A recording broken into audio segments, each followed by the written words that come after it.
Hello students, welcome to my channel maths with Pooja. बेटा जी, set नवंबर 2022 class 12th का sample paper मैं पहले ही चैनल पर अपलोड कर चुकी हूँ और आप में से बहुत से स्टूडेंट्स ने इसे सॉल्व करके भी देख लिया होगा। बट आपकी डिमांड पर मैं इसका सॉल्यूशन यहाँ पर लेकर आ रही हूँ। मैं एक बात यहाँ बिल्कुल क्लियर कर देना चाहती हूँ कि it is just a sample paper. मैं सिर्फ ये बताना चाह रही हूँ कि इस टाइप के क्वेश्चंस आपको मिल सकते हैं। इस बात की कोई गारंटी नहीं है कि ये सेम पेपर या इसमें से कुछ क्वेश्चन आपको मिलेंगे। सैम्पल पेपर सिर्फ आपको पेपर का स्टाइल बताता है, टाइप्स ऑफ क्वेश्चन बताता है। हाँ, ये आपके लिए हेल्पफुल ज़रूर हो सकता है। तो देखते हैं हम जल्दी से इसका सॉल्यूशन। पहले हम 1 मार्क के क्वेश्चन देखते हैं। Question number 1, the value of -π to π x⁻10 sin 7x dx integration क्या है। आप देखो, बिल्कुल सिंपल है। वैसे तो ये वर्बल क्वेश्चन है, मुझे इसमें पेन उठाने की भी ज़रूरत नहीं है। हमारे पास एक सिंपल सा रिजल्ट होता है -a to a fx dx। अगर ये फंक्शन ओड है तो इंटीग्रेशन 0 आती है। इवन है तो वो 2 times 0 to a fx dx बन जाता है, जिसमें हमें कोई और रिज़ल्ट लगाकर फिर इसको करना पड़ता है। तो आपने जस्ट इसको चेक करना है। इसको ओड चेक करने के लिए जहाँ जहाँ x है वहाँ -x लगा दो। अब -x की पावर 10 करोगे तो x की पावर 10 रहेगी, लेकिन साइन माइनस थीटा क्या होता है, माइनस साइन थीटा, और पूरे की पावर 7। तो ये हो जाएगा माइनस ऑफ x की पावर 10 साइन 7x। जैसे ही हमने यहाँ x की जगह -x लगाया तो इस पूरे फंक्शन का नेगेटिव आ गया। इट मीन्स ये एक ऑड फंक्शन है और ऑड फंक्शन की इंटीग्रेशन डायरेक्ट क्या हो जाएगी, 0। तो पहले क्वेश्चन का राइट ऑप्शन आपका ऑप्शन नंबर डी हो जाएगा। सेकंड पे आ जाइए। थोड़ा सा ये क्वेश्चन कंपैरेटिवली लंबा है, लेकिन ऐसे क्वेश्चन 1 नंबर में आपसे पूछे जा सकते हैं। Area lying between the curve y² = 4x and y = 2x is. अब आप देखिए कि आपके पास 2 कर्व हैं। पहला है y²। आपने ये कुछ भी नहीं लिखना है एग्ज़ाम में, अपना एक फटाफट से रफ सा स्केच बनाना है। y² = 2x ये बनेगा, y = 2x आपकी 0 0 में से जाने वाली कोई लाइन होगी और आपको इन दोनों के बीच का ये एरिया निकालना है। तो ये तो होगी 0। आपको ये लिमिट और निकालनी है, क्या है वो, कैसे निकलेगी, इसकी वैल्यू को यहाँ पुट कर दो, ध्यान देना। तो 2x का whole square is equal to 4x। ये बन गया 4x² is equal to 4x 4। Yes, अब 4 से 4 कैंसिल हो गया, x से x कैंसिल नहीं करना है क्योंकि ये हमें एक वैल्यू देगा। तो यहाँ आ जाएगा x into x minus 1 is equal to 0। या तो x 0 है या 1 है, तो ये 0 है और ये आपका 1 है। तो 0 से 1 हमारी लिमिट हो गई। अब बहुत सिंपल है, यहाँ तक का जो एरिया है वो अंडर द पैराबोला है और ये वाला जो एरिया, मैं कलर चेंज कर देती हूँ, मैं ब्लैक कलर यूज कर रही हूँ, ये लाइन है और लाइन के नीचे का एरिया है। जब हम पैराबोला के नीचे के एरिया में से, पूरे ब्लू एरिया में से ब्लैक एरिया माइनस करेंगे तो ये बीच वाला एरिया हमारा रह जाएगा। तो जो रिक्वायर्ड रीजन आएगा, बस आपको 1 ही मिनट में कर देना है वैसे तो, लेकिन मैं आपको समझा रही हूँ, 2 मार्क्स में भी ये क्वेश्चन आ सकता है। y ऑफ अपर करो माइनस y ऑफ लोअर आना था, मैंने लाइन लिख दिया, वो भी गलत नहीं है। 0 से 1 तक अपर कर्व क्या है, पैराबोला है, जिसकी इक्वेशन है y² = 4x। तो यहाँ से y की वैल्यू क्या बनेगी, यहाँ देखो, अब आप y² 4x के इक्वल है, दोनों तरफ अंडर रूट करो तो y की वैल्यू +-2√x आएगी। हम प्लस वाली वैल्यू लेंगे तो ये आ जाएगा 2√x, और यहाँ से जो y की वैल्यू है वो कितनी है, 2x है। ये आ जाएगा 2x इंटीग्रेशन dx 0 to 1। 2 को भी बाहर ले लो, √x की इंटीग्रेशन हो जाएगी x की पावर 3/2/3/2, इसकी हो जाएगी x²/2 0 to 1। अब ध्यान देना, ये 3/2 तो उल्टा होके 2/3 हो जाएगा। यहाँ 1 रखोगे तो 1 की पावर 3/2 1 आ जाएगी। अपर लिमिट रख रही हूँ मैं डायरेक्ट, यहाँ 1 रखोगे 1²/2 1/2, और 0 रखोगे तो पूरी की पूरी लिमिट आपकी 0। इसको सॉल्व कर लो। 2/3 - 1/2, 6 3 2 6, 2 2 4, 2 3 6, 2 3 6, 4 में से 3 गया, 1/3 आपका आंसर आ जाएगा। चेक कर लीजिए कौन सा ऑप्शन है, 2/3, 1/3, तो ये आ गया। इतना टाइम तो मैंने आपको एक्सप्लेन किया है तो लग रहा है, वरना इतना टाइम नहीं लगता। Question number 3, the order and degree of differential equation. बिल्कुल सिंपल है। ऑर्डर क्या होता है? ऑर्डर होता है हाईएस्ट ऑर्डर डेरिवेटिव का ऑर्डर। ये है dy/dx की power 4 3y d² y/dx² equal to 0। जरूरी नहीं है यही क्वेश्चन आपसे पूछा जाए, इस टाइप का कोई भी ऑर्डर एंड डिग्री का क्वेश्चन आपसे पूछा जा सकता है। तो हाईएस्ट यहाँ एक बार डिफरेंशिएशन हो रही है, यहाँ 2 बार, तो ऑर्डर हो गया 2, ऑर्डर हो गया 2। और ये डिफरेंशिएशन कितनी बार हो रही है? d² y/dx² की फर्दर पावर कितनी है? 1 है, तो वो इसकी क्या हो जाएगी? डिग्री। पूरा चैप्टर मैंने अपने चैनल पर अपलोड किया हुआ है, तो बेसिक्स के लिए आप सारा वहाँ से देखें, तो तभी कर सकते हैं जब आपने सब कर लिया है। ऑर्डर 2 डिग्री 1 देख लो भाई कहाँ, ये रहा ऑर्डर 2 डिग्री 1, यानी कि option number B is the correct option. Question number 4 पे आ जाओ बेटा। The integrating factor of differential equation x dy/dx minus y is equal to 2x²। Linear equation है ये हमारी, x dy/dx minus y is equal to 2x²। सबसे पहले तो मैं आपको बता दूं, लीनियर इक्वेशन में dy/dx के साथ कुछ नहीं होता, तो यहाँ भी x से भाग कर दो, यहाँ भी, ये तो कैंसिल हो गया। ये बन गया dy/dx माइनस 1/xy, x से x कट गया, इज इक्वल टू 2x। इसको कंपेयर करो dy/dx plus P Y is equal to Q से।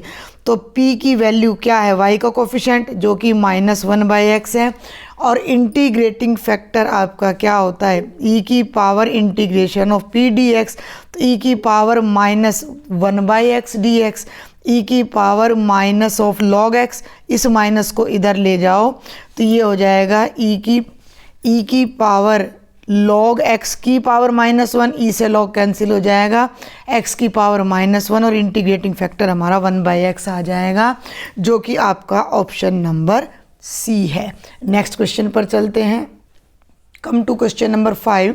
अगर आपको लेक्चर पसंद आता है, समझ आता है, आपके लिए बेनिफिशियल है, तो चैनल को सब्सक्राइब ज़रूर करें। विदाउट एनी कॉस्ट है आपका सब्सक्रिप्शन, आपको पता है इस बात का। आप तो 12th के स्टूडेंट हैं, तो ज़रूर सब्सक्राइब करें और ज़्यादा से ज़्यादा स्टूडेंट्स को शेयर करें। चलिए 5th पे आ जाते हैं। a की प्रोबेबिलिटी 3/5, b की 1/5, इंटरसेक्शन की देरी के b/a हमने निकालना है।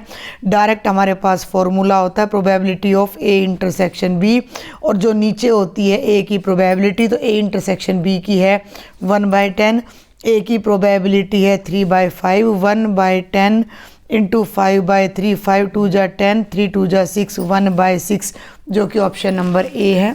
6th क्वेश्चन पर आ जाइए। Find the general solution of differential equation. थोड़ा सा ध्यान दोगे तो ये आपका वेरिएबल्स सेपरेबल का क्वेश्चन आ जाता है। e की पावर x प्लस वाई, थोड़ा ध्यान दो, e की पावर x इंटू e की पावर y, ठीक है। सिंपल पावर का फॉर्मूला है a की पावर m इंटू a is to power n is equal to a is to power m plus n। अब यहाँ सेपरेट कर लीजिए, e is to power y को नीचे ले आए dy के साथ, dx को राइट साइड में ले जाओ। जनरल सॉल्यूशन का मतलब c कांस्टेंट आएगा, कोई पर्टिकुलर वैल्यू नहीं आएगी। इसको ऊपर ले जाओ, और ये इधर है ही, दोनों तरफ कर दो भाई इंटीग्रेशन। इसकी इंटीग्रेशन बनेगी e की पावर -y/-1, इसकी बनेगी e की पावर x प्लस सी। आप यहाँ भी छोड़ सकते हो, आप इस माइनस को राइट में भी एडजस्ट कर सकते हो। आपको कोई ऑप्शन तो दिया नहीं गया है, then you are free to write the answer. लेकिन अगर ऑप्शन दे रखा है तो उस फॉर्म में आपको कन्वर्ट करना पड़ेगा। तो माइनस ये हो गया 1/e की power y is equal to e to power x plus सी।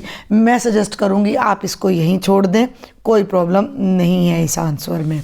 आगे बढ़ते हैं क्वेश्चन नंबर 7 पर। डेफिनेट इंटेग्रल है 0 to 1 sign inverse x dx, लेकिन साइन इनवर्स x की इंटीग्रेशन हमने नहीं देखी है, तो हम इसको पुट कर लेते हैं। हम साइन इनवर्स x को z पुट कर लेते हैं, तो x हो जाएगा sine z dx। Sine z की डिफ्रेंशिएशन होती है cos z dz। और जब भी आप पुट करते हैं डेफिनेट इंटेग्रल में, तो लिमिट्स ज़रूर चेंज करते हैं। तो जब आपका x 0 है तो z हो जाएगा, देखो भाई z हो जाएगा साइन इनवर्स 0, और साइन इनवर्स 0 कितना होता है 0। तो जब x 1 है, इधर से ध्यान देना है, तो z हो जाएगा साइन इनवर्स 1 यानी कि π/2। क्लियर है? तो 0 to π/2, तो ये पूरा इंटीग्रल यहाँ देखो ये बन जाएगा 0 to π/2। इसको तो हमने रख लिया z और dx हमारा हो जाता है cos z dz। अब इसे आप आइलेट से इंटीग्रेट करोगे तो आइलेट का रूल आपको पता होना चाहिए, क्या होता है? Algebraic first, trigonometric second. पहले हम इसको विदाउट लिमिट्स करते हैं, z cos z dz। First function as it is, second की इंटीग्रेशन cos की करोगे तो आएगी sin z। फर्स्ट की डिफरेंशिएशन 1, cos की इंटीग्रेशन आएगी sin z dz। फिर से कर लो, z sin z की इंटीग्रेशन होएगी माइनस cos z जो कि प्लस हो जाएगी। c नहीं लगा रही हूँ मैं क्योंकि ये हमारा डेफिनेट इंटेग्रल है, तो ये बाद में आ जाएगा 0 to π/2। सारे पे हमारी लिमिट आ जाएगी, तो मैं डायरेक्ट यहाँ लगा रही हूँ 0 to π/2। ध्यान दो, अब यहाँ अपर लिमिट रखो यहाँ z पे, π/2 sin π/2 plus cos π/2, minus lower limit रखोगे तो 0 इंटू साइन z 0 और प्लस में cos 0। ध्यान देना है, साइन 90 1 होता है, 1 को π/2 से मल्टीप्लाई करोगे π/2, cos 90 0 होता है, cos 0 1 होता है। तो ये आंसर आ जाएगा π/2 -1। आई होप कि आपको ये क्वेश्चन समझ आया होगा। अब देखते हैं question number 8। What is the area of the region bounded by the curve y square is equal to 4x y axis and the line y is equal to 3। ठीक है, अभी पीछे किया है लेकिन वो थोड़ा डिफरेंट था, ये अलग है क्वेश्चन बिल्कुल। तीनों ग्राफ इकट्ठे फटाफट बना लेते हैं। ये है y square is equal to 4x, ये हो गया y एक्सिस जिसकी इक्वेशन होती है x इज इक्वल टू 0। तो हमें निकालना है y इज इक्वल टू 3। ध्यान देना, तो y is equal to 3 line ये जाएगी x एक्सिस के पैरेलल 3 से। What is the area of the region bounded by the curve, इस लाइन के और इस कर्व के बीच में अगर आप देखते हो तो ये एरिया है। स्ट्राइप्स जो हैं वो हमारी हॉरिजॉन्टल चल रही हैं, लिमिट हमारी 0 से 3 तक y के अलॉन्ग जा रही है, तो इंटीग्रेशन आपको करनी पड़ेगी x of dy from 0 to 3। ये x कहाँ से उठाओगे? x आप उठाओगे पैराबोला की इक्वेशन से, तो x की वैल्यू आएगी y square by 4। y square by 4 की इंटीग्रेशन आप करिएगा 0 से 3 तक। 1/4 को बाहर ले आओ, y स्क्वायर की इंटीग्रेशन बनेगी y क्यूब बाय 3। 3 को भी बाहर ले आओ, 1/12 और ये हो गया y क्यूब 0 से 3 तक। अपर लिमिट रखो भाई, अब यहाँ पर 3 रखोगे, 3 का क्यूब 27 माइनस 0, आपका आंसर आ जाएगा 27/12। 3 निम 27, 3 चौके 12, 9/4 स्क्वायर यूनिट्स आपका एरिया आ जाएगा। तो डिफरेंट टाइप के क्वेश्चंस मैंने इसमें कवर करने की कोशिश की जो लास्ट ईयर के एग्जाम्स में भी आपके आए हुए हैं, तो यहाँ से आपको बहुत ज़्यादा हेल्प मिलने वाली है। क्वेश्चन नंबर 9 पे आ जाइए। The probability distribution of x is given below, find के।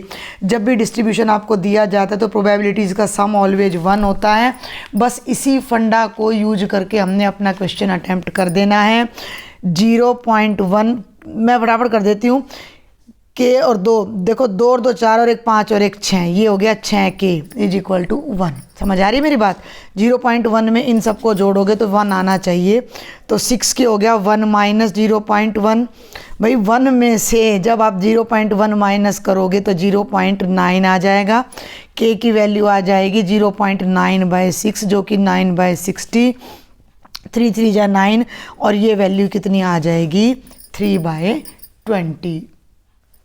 और 1 मार्क में हमारा लास्ट क्वेश्चन है जो कि बिल्कुल सिंपल सा है। इफ़ ए की प्रोबेबिलिटी हमें गिवन है 3/5, बी की 1/5, find probability of A intersection B if A and B are independent.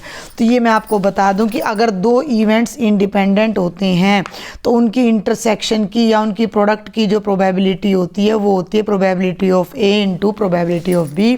Second exercise 13th chapter 3/5 into 1/5, तो इसका जो हमारा आंसर आ जाएगा वो 3/25 आ जाएगा। तो ये आपके 1 मार्क के क्वेश्चन थे। अब हम आगे चलते हैं सेक्शन 2 पर, 2 मार्क्स के क्वेश्चन पर। लेक्चर पसंद आ रहा है तो मैं बार बार कह रही हूँ सब्सक्राइब करें, ज़्यादा से ज़्यादा स्टूडेंट्स को शेयर करें, और लाइक करने में आपका कुछ भी नहीं जाता। अब देखते हैं question number 11। Form the differential equation representing the family of curves y is equal to e to power x a cos x plus b sin x where a and b are arbitrary constant. Simple सा rule है differential equation बनाने का। Arbitrary constant 2 हैं तो आपने इस equation को 2 बार differentiate करते हुए a और b को एलिमिनेट करना है। तो ये है y is equal to e is to power x, और बेटा जी a cos x plus b sine x. एक बार डिफ्रेंशिएशन कर दीजिए, y1 लिखूंगी मैं, first function as it is, second की करो माइनस a साइन एक्स की होती है cos x, u into V से कर रही हूँ मैं, और ये सारा u का u और e की पावर x की हो जाएगी एज इट इज। ठीक है, आगे बढ़ूँ मैं। अब इस वैल्यू को ना एक बार ध्यान से देखो, तो ये तो भाई वही आ रही है, y फिर से आ गया, तो क्यों ना हम इसको यहीं पे ही सॉल्व कर लें थोड़ा सा पहले। Minus a sine x plus b cos x, और ये पूरा का पूरा फंक्शन फिर से रिपीट हो गया। अब इसको फिर से डिफ्रेंशिएट कर दीजिए, तो ये बन गया y2। First as it is इसकी डिफ्रेंशिएशन करो, माइनस a साइन की आ जाएगी cos x plus b cos की आ जाएगी माइनस साइन एक्स। ध्यान देना मेरी बात पर, पहले मैं इसको कर रही हूँ, प्लस ये value as it is minus a sine x plus b cos x e की पावर x, और y का डेरिवेटिव आ जाएगा y1। कोई दिक्कत यहाँ तक हो तो बताओ मुझे। अब ये जो वैल्यू है इसमें से जब आप माइनस कॉमन ले लोगे तो ये तो y बन जाएगी, और ये जो वैल्यू है ध्यान देना, ये जो वैल्यू है यहाँ फोकस करो जहाँ मेरी फिंगर है इक्वेशन नंबर 1 पर, इस वैल्यू को यहाँ देखो, बोथ आर सेम, तो इसको इधर ले जाओ तो ये बन जाएगी y1 माइनस वाई। क्लियर है, समझे मेरी बात को। y2 इसमें से माइनस कॉमन ले लो तो ये बन गया a cos x plus b sine x। ये वैल्यू हमारी बन जाती है y1, इधर ले गए माइनस y प्लस y1। ठीक है, अब मैं आगे बढ़ूँ, इसको और ध्यान से देखो, माइनस को छोड़ दो तो e की power x a cos x plus b sine x, और ये देखो e की power x a cos x plus b sine x, ये किसके इक्वल है, y के, तो इसकी जगह y रख देना है। माइनस आगे है minus y1 plus y1 2y1 और माइनस y और y भी 2y हो जाएंगे, तो ये बन जाएगा y2 is equal to 2y1 minus 2y। सबको इधर ले आओ, y2 minus 2y1 plus 2y is equal to 0, और आप इसे ऐसे भी लिख सकते हो d square y by d x square minus 2dy by d x plus 2y is equal to 0, जो कि हमारी रिक्वायर्ड डिफरेंशियल इक्वेशन है जिसमें हमारा कोई भी कांस्टेंट मौजूद नहीं है। अब हम सॉल्व करेंगे क्वेश्चन नंबर 12। फाइंड इवेल्युएट है probability of A union B if, ध्यान देना है हमें क्या गिवन है, 2 times probability of A is equal to probability of B is equal to 5/13, और a बाय b की जो प्रोबेबिलिटी है वो 2/5 है, और हमने a यूनियन b की प्रोबेबिलिटी को कैलकुलेट करना है। भाई यहाँ से देखो जरा इस रिजल्ट को, ये भी इसके बराबर है और ये भी, ध्यान देना। तो 2 टाइम्स प्रोबेबिलिटी ऑफ ए 5/13 है और प्रोबेबिलिटी ऑफ बी 5/13 है, ये तो आ गई बी की प्रोबेबिलिटी। ये दे रखी है ए बाय बी की प्रोबेबिलिटी, 2 को इधर ले आओ तो 13 से मल्टीप्लाई हो जाएगा, 13 दूनी 26, ये आ गई ए की प्रोबेबिलिटी आ गई, बी की आ गई, ए बाय बी की आ गई। हमने निकालनी है ए यूनियन बी की। यूनियन पे अभी हम नहीं जा सकते, अभी हम अपना जो फर्स्ट एक्सरसाइज है कंडीशनल प्रोबेबिलिटी है उसको जब हम यूज करते हैं तो हम कहाँ आ जाते हैं, हम इंटरसेक्शन पर। अब बुक वाले ने ये बिल्कुल नहीं कहा कि ये इंडिपेंडेंट इवेंट्स है, तो ए इंटरसेक्शन बी की प्रोबेबिलिटी निकालने के 2 तरीके होते हैं, एक probability of A into probability of B by A, या probability of B into probability of A by B. अब आपको ये देखना है कि ये अवेलेबल है या ये। हमारे पास ये अवेलेबल है, बी की भी प्रोबेबिलिटी है और ए बाय बी की भी। तो हम यहाँ से निकालते हैं probability of A intersection B is equal to, B की प्रोबेबिलिटी कितनी है 5/13, ए बाय बी की कितनी है भाई 2/5, दोनों को कैंसिल कर दो, ये आ गई 2/13। ए इंटरसेक्शन बी की प्रोबेबिलिटी आ गई। अब 11th का हमारा रिजल्ट है probability of A union B, यहाँ लिख देना भाई, because A and B are not independent. Book वाले ने बताया नहीं है ये इंडिपेंडेंट है, क्वेश्चन पेपर वाले ने। तो ये हो जाएगा ए की प्रोबेबिलिटी प्लस बी की probability minus probability of A intersection B, class 11th में आ जाता है।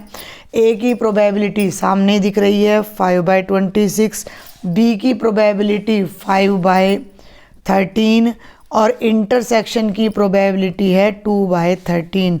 26 एलसीएम आ गया 5, 13 2 जा 2 5 जा 10, 13 2 जा 2 2 जा 4, 10 में से 4 गए 6, 6 और 5 11, 11/26 हमारा आंसर आ जाएगा।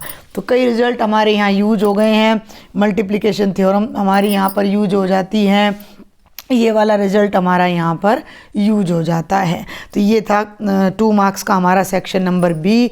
और अब मैं जल्दी से 2 क्वेश्चन और हैं आपके सेक्शन सी के, वो बता देती हूँ। अब हम करते हैं सेक्शन सी, 3 मार्क्स के क्वेश्चन है। ये बेस थ्योरम का क्वेश्चन है। बेस थ्योरम का लगभग पूरी एक्सरसाइज मैंने चैनल पर अपलोड भी की हुई है, बहुत अच्छे से समझने के लिए आप उसको देखें। अ bag contains 4 red and 4 black balls, जो मैं पढ़ती जा रही हूँ उसका मैं एक छोटा सा डायग्राम भी बनाती जाऊँगी। ये बैग 1 है जिसमें 4 रेड और 4 ब्लैक बॉल्स हैं, and another contains 2 red and 6 black balls. एक बैग और है जिसमें 2 रेड और 6 ब्लैक बॉल्स हैं। क्लियर है। One of the 2 bags is selected at random, पहले दोनों में से एक बैग को चूज़ किया, and a ball is drawn from it, फिर उसमें से एक बॉल निकाली। The ball is found to be red. अगर आपने मेरा लेक्चर किसी भी स्टूडेंट ने प्रोबेबिलिटी का देखा, मैंने बहुत डीपली बहुत अच्छे से एक एक बात आपको बता रखी है, कैसे आपने एग्जॉस्टिव इवेंट्स चूज़ करने हैं, एक्सक्लूसिव इवेंट्स चूज़ करने हैं, एक इसको लेना है। तो ये कह रहा है बॉल रेड मिली हमें, find the probability that ball is drawn from the first bag, ball पहले बैग में से आई। बहुत सिंपल क्वेश्चन है। सबसे पहले हमने बैग चूज़ करना है, तो बैग या तो फर्स्ट बैग चूज़ करेंगे या सेकंड। तो सबसे पहले हम लेते हैं कि let E1 be the event that first bag is chosen, E2 be the event that second bag is chosen. Bag कितने हैं भाई, 2 ही हैं, तो E1 की प्रोबेबिलिटी 2 में से एक 1/2 पे, 2 ही तो बैग हैं, तो मैं पहला बैग चूज़ करूंगी या दूसरा, पहला बैग चूज़ करूंगी तो प्रोबेबिलिटी 1/2, दूसरा बैग चूज़ करूंगी तो वो भी प्रोबेबिलिटी कितनी आ जाती है 1/2। अब किसी एक बैग में से बॉल निकाली, हमें नहीं पता किस में से निकाली, लेकिन वो बॉल रेड मिली हमें, तो इसको आप ए नाम दे दो। Let A be the event that are red ball, जो मैं बोल रही हूँ साथ साथ लिख लेना, राइटिंग पर थोड़ा कम फोकस करना क्योंकि सारा दिन बहुत ज़्यादा लिखना पड़ता है।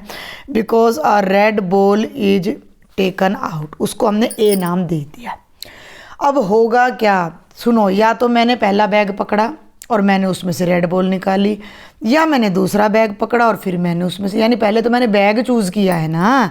तो 2 केसेज अराइज, वो 2 केस क्या हैं कि पहला केस है, अब मैं डायरेक्ट निकालूंगी, probability that first bag is chosen and then a red ball is taken out, या red ball is taken when first bag is already chosen. समझ आ रही है मेरी बात कि पहला बैग हमने ऑलरेडी चूज़ कर लिया है, यानी E1 इवेंट हो चुका है, उसके बाद उसमें से रेड बॉल हम निकाल रहे हैं। भाई यहाँ पर क्या होगा, मैं पहला बैग चूज़ करूँगी, मैंने लिया बैग नंबर 1, तो उस इवेंट का नाम है E1, ठीक है। फिर मैंने लिया बैग नंबर 2, समझने की कोशिश करना, उसको नाम दे दिया E2।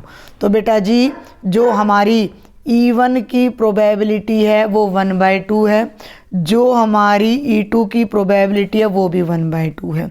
अब पहले बैग में से मैं निकालूं रेड बॉल, तो बेटा जी बैग तो पहले ही आ चुका है, अब तो बॉल निकालनी है, तो वो A/E1 होगा। कंडीशन लग चुकी है, प्रोबेबिलिटी 4/8 आ जाएगी। समझ रहे हो? 4/8 का मतलब 1/2, या मैंने इसमें से निकालनी है रेड बॉल का मतलब A है, तो मैं सेकंड बैग तो चूज कर चुकी हूँ, उसमें से रेड बॉल की प्रोबेबिलिटी हो जाएगी 2/8 यानी 1/4। इन दोनों की प्रोडक्ट या तो ऐसा होगा कि इन दोनों की प्रोडक्ट या ये वाला होगा। तो A/E1 का मतलब हो गया 4/8 यानी 1/2। ऐसे ही दूसरा केस आप लिख लेना, red ball is chosen when second bag is already, red ball is taken out when second bag is already chosen. तो ये हो जाएगा आप ऐसा डायग्राम अगर बना देते हो तो आप ये डिटेल भी अवॉइड कर सकते हो, एग्जामिनर आपको पूरा नंबर दे देंगे वहाँ पर हरियाणा बोर्ड में। तो A/E2 CBSE में भी दे सकते हैं, क्योंकि ये डायग्राम बहुत क्लियर होना चाहिए बस आपका वहाँ पर, इससे बहुत कुछ एक्सप्लेन हो जाता है। तो सेकंड बैग ऑलरेडी चूज कर चुके हैं और उसमें से रेड बॉल निकाली, तो 2/8 1/4। क्लियर है? अब ये क्वेश्चन जब मैंने बेस थ्योरम कराई तो मैंने दो तरीके से कराया था। मैंने कराया था favourable outcome by total outcome. ध्यान देना मेरी बात पर, फेवरेबल आउटकम वो कह रहा है कि जो रेड बॉल आई है वो इस बात की क्या प्रोबेबिलिटी है कि वो पहले बैग में से आई है। तो भाई टोटल आउटकम तो 2 हैं, इन दोनों का जोड़ है। फेवरेबल आउटकम है पहला बैग, सुन लो मेरी बात को, तो पहला बैग तो क्या बनेगा E1 A/E1, और नीचे इन दोनों का आ जाएगा जोड़। तो एक तरीका तो ये है। दूसरा है डायरेक्ट बेस थ्योरम लगाने का। सब कुछ हम निकाल चुके हैं, E1 E2 A/E1 A/E2। अब आप डायरेक्ट कर सकते हो क्या, using Bayes theorem. Bayes theorem को यूज करके हमने क्या निकालना है कि एक बॉल हमें ऑलरेडी रेड मिल चुकी है, इस बात की क्या प्रोबेबिलिटी है कि वो फर्स्ट बैग में से आई है। तो आप क्या लिखोगे यहाँ पर, अब हम यहाँ क्या लिखेंगे, पहले आप बल्कि इसको ना डिटेल में लिखो, देखो ध्यान से। क्या लिखेंगे कि probability of drawing a red ball, drawing a ball, probability of drawing a ball from, अब कौन से बैग से निकालनी है हमने, फर्स्ट बैग से। Probability of drawing a ball from first bag, it is given that, ठीक है, या given that it is red, given that it is red. ये पूरी डिटेल आपको लिखनी है। फिर से देख लीजिए एक बार, probability of drawing a ball from first bag given that it is red. Red तो हमें गिवन और फर्स्ट बैग से निकालनी है, तो probability of E1/A। Bayes theorem में पहले लगा चुकी, यहाँ नहीं लगाओ तो आप इसको यहाँ लिखोगे। थ्योरम का रेफरेंस आपने ज़रूर देना है। तो ये हो जाएगा probability of E1 into A/E1 divided by probability of E1 A/E1 plus probability of E2 into A/E2। ठीक है, अब जस्ट हमें वैल्यूज़ पुट करनी है और सॉल्व करना है। देखिए अभी ये वैल्यूज़ आपके सामने, दोनों E1 और E2 की तो 1/2 है, तो ये तो आ जाएगा 1/2।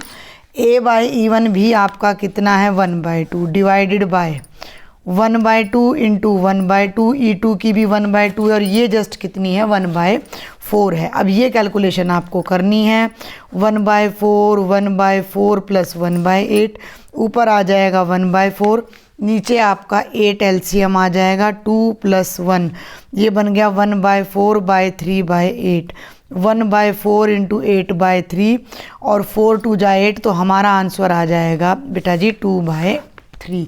तो ये था बेस थ्योरम का। और अब हम सॉल्व करेंगे अपना लास्ट क्वेश्चन। ये है एप्लीकेशन ऑफ इंटीग्रल से एरिया अंडर द कर्व का। ये है हमारा लास्ट क्वेश्चन सैम्पल पेपर का। Find the area of the region bounded by the ellipse x² / 16 + y² / 9 = 1।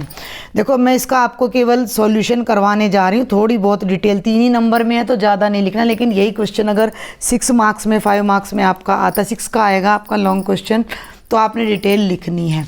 आप जो मैं बोल रही हूँ वो आपने लिखना है, नहीं तो आप मेरे लेक्चर से भी डिटेल देख सकते हो इसकी। ये आपकी बुक के ही क्वेश्चन है NCERT के। It is an ellipse with major axis at x axis. इस तरह का ये आपका एलिप्स बन जाएगा, जिसका जो मेजर एक्सिस है वो क्या होगा, एक्स एक्सिस होगा, जिसके जो वर्टिसेस हैं वो 4 0 और -4 0 होंगे। तो जो अपनी ए स्क्वायर की वैल्यू है वो 4 है, तो ए तो 4 हो जाएगा।